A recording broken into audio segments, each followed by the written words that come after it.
Hello, मेरा नाम है Himanshu.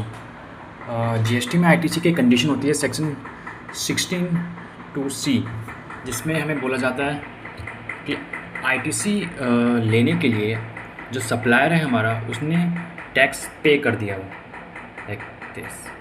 Subject to the provisions of Section 41, a tax charge in respect of such supply has been actually paid to the government either in cash or through utilization of ITC.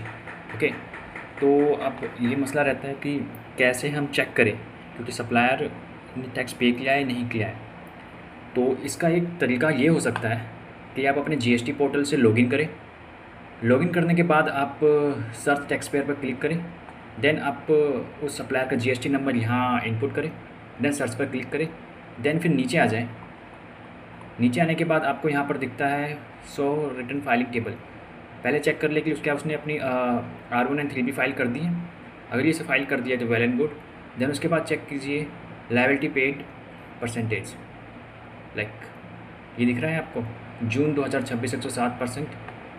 अगर ये 100 से कम है तो आप अपने सप्लायर से पूछ सकते हैं कि आपने अपनी लायबिलिटी जितनी अपनी लायबिलिटी कम पे क्यों करी है।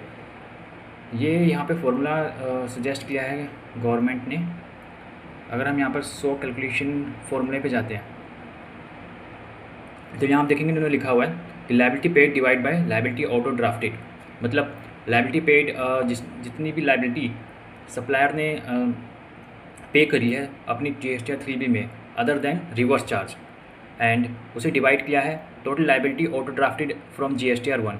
तो जितने भी इन्वॉइसेस और सेल्स उसने अपनी GSTR 1 में दिखाई है, उसके अगेंस्ट में उसने 3B में कितना पे किया है। तो अगर 107% है, मीन्स उसने अपने R1 में जितनी लायबिलिटी दिखाई है उससे ज़्यादा ही पे किया है, 100, 103, 104। तो इससे हम एक चीज़ इंश्योर कर सकते हैं कि उसने अपनी लायबिलिटी में भी पे करी है।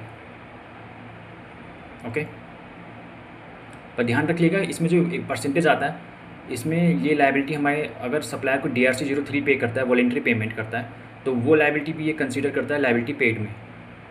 बट हम थोड़ा सा इंश्योर हो सकते हैं इसके थ्रू भी। Thank you guys. बाकी आपको कुछ क्वेश्चन पूछने हो तो पूछ सकते हैं।